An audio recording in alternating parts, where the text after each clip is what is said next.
दिंडोशीमध्ये काल मोठा 2 गटांमध्ये राडा झाला, त्यानंतर आज थोडं कारवाई सुद्धा करण्यात आली आणि सध्या तणावाची परिस्थिती इथे आहे.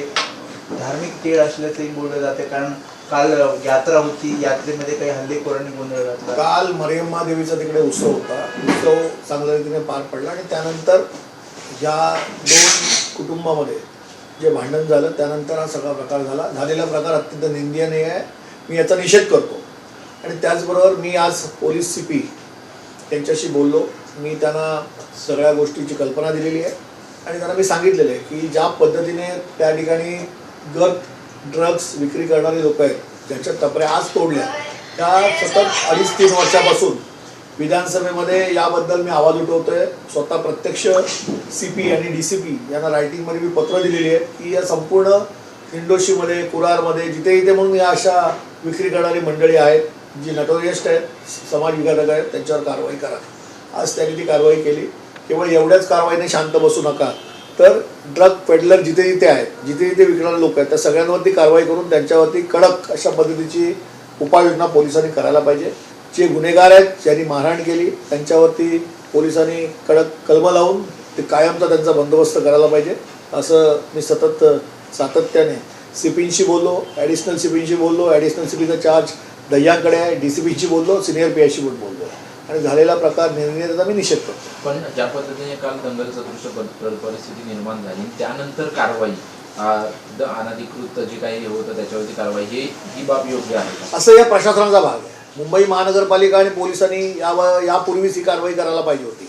आपण 2.5-3 वर्षापासून या ठिकाणी सतत ज्या पद्धतीचं ड्रग्स विक्रेता चालू आहे, ड्रग्स, त्यामुळे गांजा, चरस, या सगळ्या गोष्टी विकल्या जातात, त्याची कल्पना आपण पोलिसांना देतोय.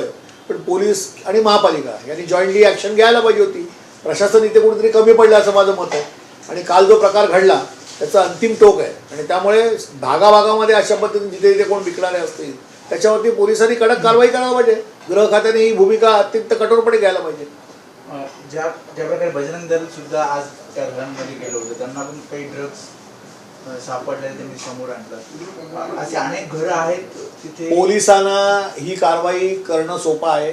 मुंबई पोलीस अत्यंत हुशार आहे. मुंबई पोलिसांमध्ये आमचा विश्वास आहे. मुंबई पोलीस अत्यंत कर्तव्यदक्ष आणि कर्तबगार आहे. त्यांनी मनात आणलं तर हे सगळं रॅकेट ते तोडू शकतात आणि त्यांनी आता ही सगळी कारवाई करणं आवश्यक आहे. पण या दिवसापासून हे रॅकेट सुरू आहे, त्यांना 4-5 वर्षापासून सुरू आहे. मी सतत विधानसभेमध्ये ओरडतोय, मी गृह खात्यामध्ये चर्चा केली, याच्यावरती अर्धा तास चर्चा आणली, गृह राज्यमंत्र्यांची बोललेलो आहे याच्याबद्दल, मी रायटिंगमध्ये पत्र दिलेलं आहे.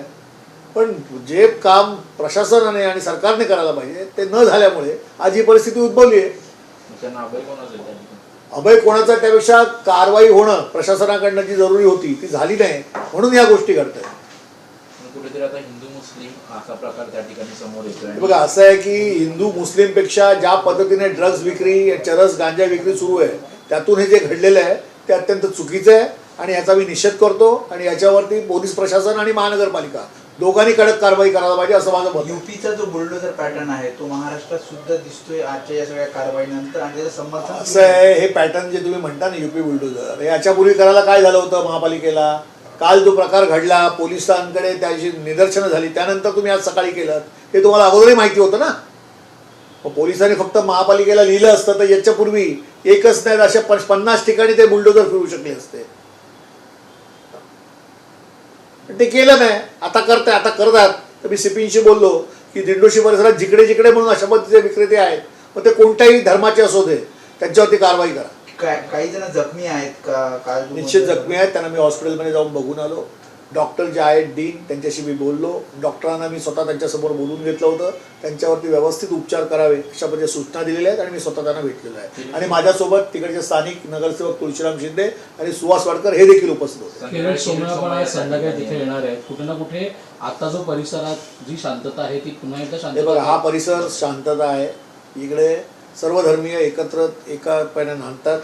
चांगल्या पद्धतीचं एक चांगलं वातावरण आहे आणि आता कायदा सुव्यवस्था चांगली राहावी म्हणून सरकार ज्यांचं आहे त्यांनी काळजी घ्यावी.